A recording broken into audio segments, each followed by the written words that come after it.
তুমি কি জানো, যখন তুমি রাতে বালিশে মুখ গুজে কান্না করো, ভেতরের সমস্ত ভাঙ্গন আকাশে মিশে যায়। তোমার রব সেই কান্নার প্রতিটি শব্দ শোনেন। তার কাছে তোমার চোখের পানির মূল্য সাগরের সব পানির চেয়েও বেশি। তুমি কি জানো, যখন তুমি নিজের ভেতর হারিয়ে যাও, তোমার চারপাশে সবকিছু অস্পষ্ট হয়ে পড়ে, কেউ পাশে থাকে না, তখনও তোমার রব ঠিক তোমার পাশেই থাকেন। তুমি হয়তো ভুলে যাও, কিন্তু তিনি এক মুহূর্তের জন্য তোমাকে ভুলেন না। তোমার জীবনের প্রতিটি কষ্ট, প্রতিটি দীর্ঘশ্বাস, প্রতিটি ক্ষত তিনি জানেন। তুমি হয়তো ভাবো এত সব কষ্টের মানে কি, কিন্তু তোমার রব তোমার জন্য এমন কিছু রেখেছেন যা তুমি এখনো কল্পনাও করতে পারো না। তুমি কি জানো, তিনি তোমার জন্য কিভাবে অপেক্ষা করেন? প্রতিদিন, প্রতি রাতে তিনি চান তুমি তাকে ডাকো।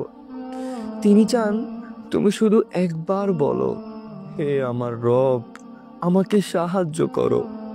এই একটি ডাকের জন্য তিনি সৃষ্টির সর্বোচ্চ থেকে তোমার কাছে নেমে আসেন।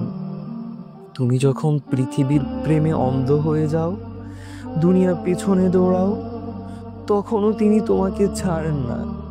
তিনি তোমার পথের প্রতিটি বাঁকে তোমার জন্য ভালোবাসার আলো রেখে দেন। তিনি চান তুমি সেই আলোর দিকে ফিরে এসো। তোমার রব তোমাকে এভাবে ভালোবাসেন যে যখন তুমি রাতের গভীরে সিজদায় পড়ো, তিনি তোমাকে নিজের চেয়েও বেশি কাছে টেনে নেন। তিনি তোমার সব পাপ মুছে দিয়ে বলেন, ফিরে এসো, আমি তোমাকে ক্ষমা করে দিলাম।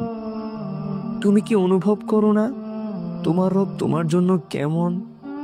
তুমি হয়তো ব্যর্থ, হয়তো দুর্বল, কিন্তু তার কাছে তুমি সব সময় প্রিয়। তার দরজা কখনো বন্ধ হয় না। তাহলে তুমি আর কতদিন অপেক্ষা করবে? তুমি কি এই ভালোবাসা অনুভব করতে পারো? তাকে ডাকো, তার কাছে ফিরে যাও।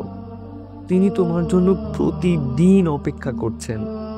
তোমার রব তোমার কাছে ঠিক ততটাই আছেন যতটা তুমি তার কাছে যেতে চাও।